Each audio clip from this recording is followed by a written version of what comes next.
Bom dia, boa tarde, boa noite.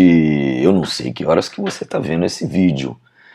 Aqui é o professor Marcelo Lasno e agora a gente vai ver sobre o sistema reprodutor humano. Vai ser uma longa trajetória aí sobre como se dá a reprodução na nossa espécie. Vou começar a falar um pouquinho do sistema genital masculino. O órgão de cópula é o pênis, o órgão principal, fundamental para a reprodução humana, particularmente no que toca, né, o aspecto masculino da reprodução, é o testículo. Por quê? Porque o testículo faz o hormônio da masculinização, que é a testosterona, e também é o local para a produção dos espermatozoides, que são feitos aqui, atravessam tubos, todo um conduto, até chegar no pênis para ser eliminado. Dentro desses condutos, como vocês podem ver aqui, ó, existe o canal deferente, um canal que tem assumido destaque porque faz parte da cirurgia chamada vasectomia, uma cirurgia de esterilização masculina, onde se corta o canal deferente nessa posição. Dessa forma, o testículo continua produzindo testosterona, continua produzindo espermatozoide, mas ele não segue viagem pelos dutos para ser depois eliminado pela uretra. Aqui um detalhe da estrutura interna do pênis, dois corpos cavernosos e um corpo esponjoso atravessado pela uretra. Esses corpos acomodam sangue e essa entrada de sangue é que favorece a ereção peniana. A bolsa escrotal faz uma proteção do testículo e garante para ele um controle de temperatura, girando em torno de 34 graus e meio, a temperatura abaixo da temperatura abdominal, condição essa que a espermatogênese se dá de maneira plena. Portanto, a bolsa escrotal tem um duplo papel, né, de controle de temperatura e proteção física aos testículos.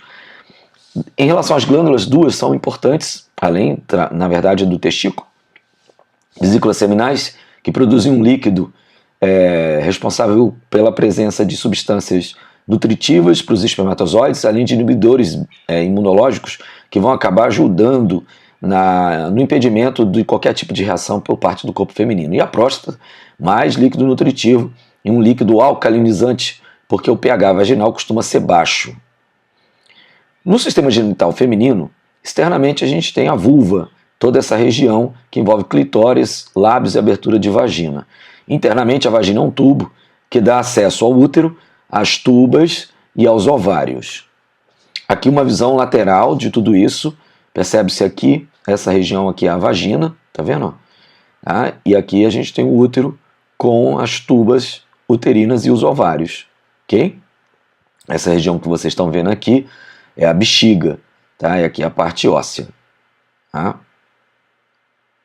Tudo bem aqui, ó, a bexiga, né? Aqui a parte genital e aqui a parte digestiva, né? Nesse caso, a mulher está virada para cá, né? Tá nessa posição. Esse é o lado dianteiro do corpo. Muito bem. Aqui, onde se dá o momento da ovulação, um momento muito importante, você vê que a tuba se associa ao ovário e o ovário lança o ovócito aqui dentro, que é um pré-óvulo, na verdade. Esse evento é chamado de ovulação. Vamos entender um pouco melhor essa questão ovulatória. Então, o sistema genital feminino é controlado, antes de mais nada, por um centro nervoso chamado hipotálamo. O hipotálamo, por seus fatores, controla uma glândula chamada hipófise ou pituitária, que por sua vez vai controlar a ação ovariana. Da seguinte maneira: a constituição geral do ciclo menstrual pode ser dividida então em três partes: um período pré-ovulatório, um período ovulatório e um período pós-ovulatório. O período pré-ovulatório ocorre o desenvolvimento do folículo, vocês vão entender já já o que é. Depois ocorre o rompimento do folículo, a própria ovulação. E depois, na fase pós-ovulatória, também chamada de fase secretora, ocorre uma produção hormonal interessante, feita sobretudo por uma estrutura que é um resíduo do folículo chamado de corpo amarelo. Tudo começa assim, então. A hipófise solta um hormônio chamado FSH, hormônio folículo estimulante. Esse hormônio vai fazer com que o folículo se desenvolva. Em resposta ao crescimento do folículo, o próprio folículo que está dentro do ovário, depois a gente vai ver essa imagem, solta o estrógeno como uma espécie de aviso que ele está em processo de maturação. Quando os níveis estrogênicos chegam a níveis, né, razoáveis, a hipófise entende que tudo está pronto e solta o seu segundo hormônio, chamado LH, hormônio luteinizante. esse hormônio acaba provocando o processo de ovulação que você testemunha aqui, ó. Você vê que o folículo é toda essa estrutura que continha então aqui o pré-óvulo, chamado ovócito, e agora ele foi eliminado porque houve uma ação hormonal prévia, particularmente a do LH. O folículo, né, que permanece dentro do ovário, isso aqui é a parede ovariana, isso aqui vai para dentro da tuba, né? Esse resíduo folicular vira o chamado corpo amarelo, o corpo lúteo, o que quer dizer amarelo. Uma estrutura que, como eu mencionei, é intensa produtora de progesterona e estrógeno, que faz duas coisas. Primeiro, inibe a hipófise de continuar soltando seus hormônios, FSH e LH, e prepara o útero para uma possível gravidez. Numa visão geral, a situação hormonal é a seguinte: o FSH e o LH são produzidos e liberados antes da ovulação, enquanto que o estrógeno tem dois picos. Um pico que se dá pela secreção do folículo em desenvolvimento e um segundo pico que é dado pela secreção do corpo amarelo. E a progesterona só tem um pico pós-ovulatório, que vocês estão testemunhando aqui, que deve ser a atividade do corpo amarelo. Essa visão hormonal gráfica ao longo do ciclo menstrual desses hormônios. Numa visão um pouco mais concreta de tudo que acontece, veja bem, são os chamados folículos primários, que começam a crescer graças à secreção hipofisária do FSH. À medida que cresce, como eu falei, vai soltando estrógeno. E aí, o estrógeno, quando atinge uma certa quantidade, acaba promovendo a secreção hipofisária do LH. E aí ocorre a ovulação, o rompimento do folículo. O resto do folículo forma o corpo amarelo, que vai ficar no pós-ovulatório secretando progesterona e estrógeno.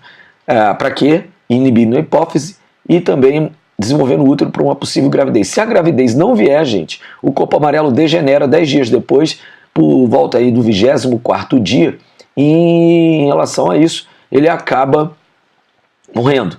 Tá? Essa queda hormonal é que vai gerar a menstruação. Cuidado, hein, pessoal? A menstruação corresponde ao início de um novo ciclo e não ao final dele. Então, o primeiro dia de menstruação é o primeiro dia do ciclo. E a ovulação no ciclo regular, que é um ciclo de 28 dias, a ovulação se dá aproximadamente na metade do ciclo, ou seja, no 14º dia. Menstruação, primeiro dia, ovulação, 14º dia. Bom, muitas das vezes o desejo é de não engravidar. Para isso existem métodos anticoncepcionais. Alguns são naturais, como o método muco, temperatura e tabelinha, são métodos de observação, e há os métodos artificiais de barreira, como camisinha e diafragma, hormonais, DIU, dispositivo intrauterino, e os métodos esterilizantes cirúrgicos, chamados de laqueadura e